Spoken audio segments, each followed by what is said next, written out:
देश में पहली बार एनडीए ने एक आदिवासी बेटी को राष्ट्रपति बनाने के लिए प्रस्ताव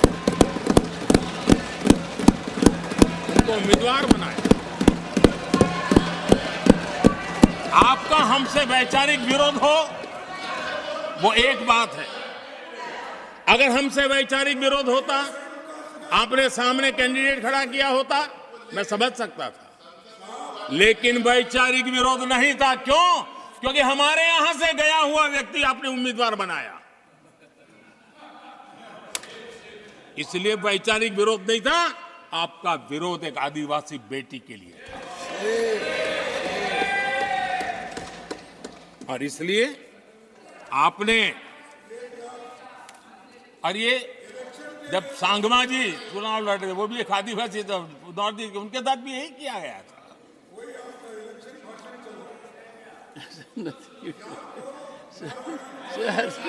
और आज तक सभापति जी, राष्ट्रपति जी का अपमान करने की घटनाएं कम नहीं है।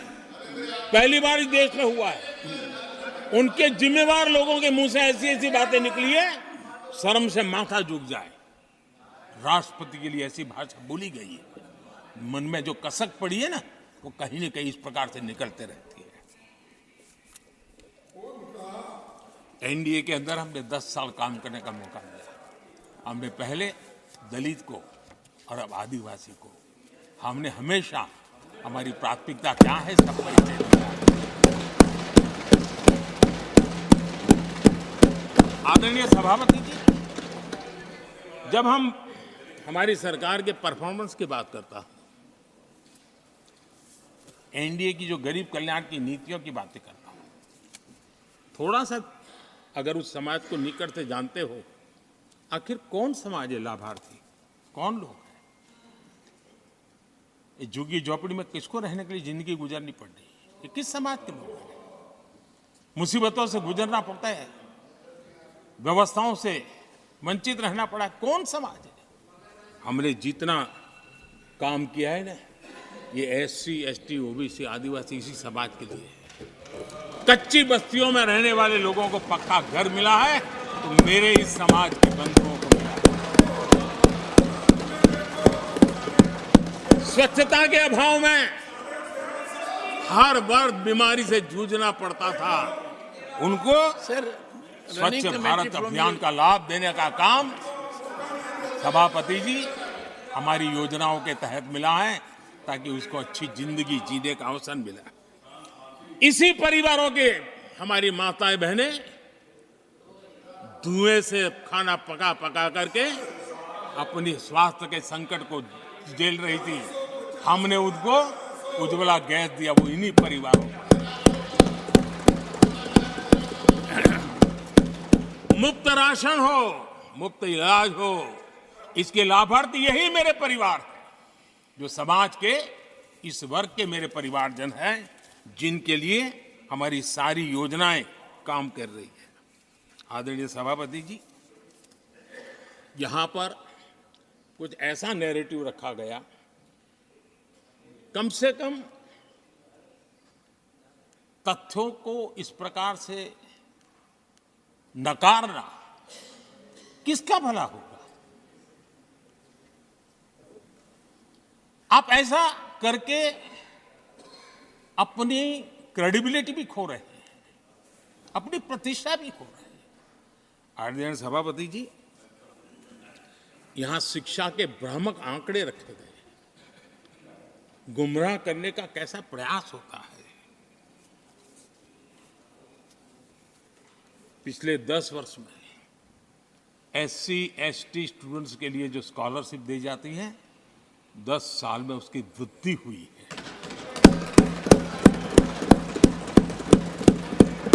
इन 10 वर्षों में स्कूलों में, हायर एजुकेशन में नामांकन की संख्या भी बहुत बढ़ी है और ड्रॉप आउट बहुत तेजी से कम हुआ है।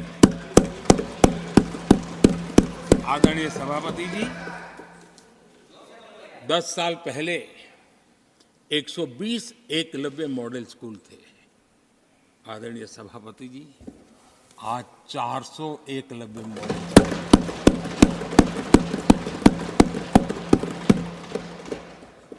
आप इन चीजों को क्यों नकारते हैं, क्यों ऐसा करते हैं, मुझे समझ नहीं आता इस बात से। सभापति जी, पहले एक सेंट्रल ट्राइबल यूनिवर्सिटी थी, आज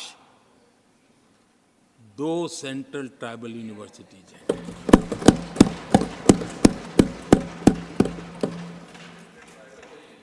आदरणीय सभापति जी, ये भी सच्चाई है कि लंबे अरसे तक दलित, पिछड़े, आदिवासी बेटे बेटियां कॉलेजों का दरवाजा तक नहीं देख पाते थे। मुझे याद है, मैं गुजरात में जब सीएम बना तो मेरे लिए चौंकाने वाला एनालिसिस मेरे सामने आया। गुजरात में उमरगांव से अंबाजीपुरा बेल्ट आदिवासी बहुल क्षेत्र है। हमारे दिग्विजय जी के एक दामाद भी उसी इलाके में है। उस पूरे इलाके में साइंस स्ट्रीम की एक भी स्कूल नहीं थी। मैं जब वहां गया, अब उस इलाके में मेरे आदिवासी बच्चों के लिए साइंस स्ट्रीम की स्कूल नहीं होगी तो इंजीनियरिंग, डॉक्टरी का तो सवाल ही कहां उठता है। ऐसी मिनिमम चीजें और यहां पर क्या भाषण दे रहे हैं जी आदरणीय सभापति जी। और मैं बताना चाहता हूं, सदन को गर्व होगा, संतोष, आप उस सदन में बैठे हैं, वहां एक ऐसी सरकार आपके साथ बात कर रही है, कि ऐसी सरकार नेतृत्व कर रही है जहां कितना बड़ा परिवर्तन आया। आप उस समाज का विश्वास बढ़ाइए, उनका हौसला बुलंद कीजिए, वो देश की मुख्य धारा में तेजी से आगे बढ़े, उसके लिए हम प्रयास करें, सामूहिक प्रयास करें। आप देखिए, आदिवासी और हमारे SC/ST समाज के विद्यार्थियों का नामांकन, मैं कुछ आंकड़े रखना चाहता हूं।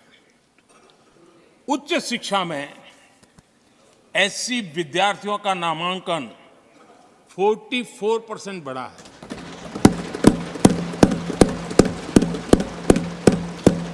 उच्च शिक्षा में ST विद्यार्थियों का नामांकन 65% बढ़ा है।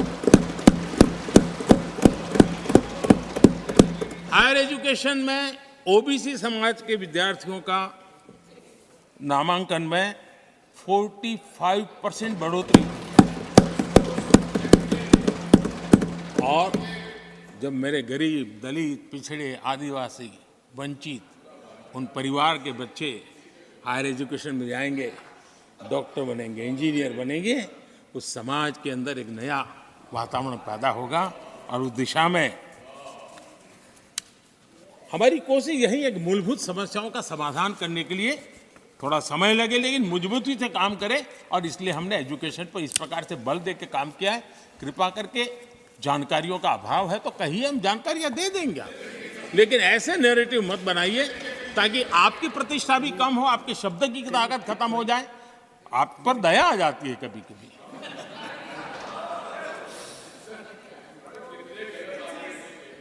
आदरणीय सभापति जी, सबका साथ, सबका विकास ये नारा नहीं है, ये मोदी की गारंटी है।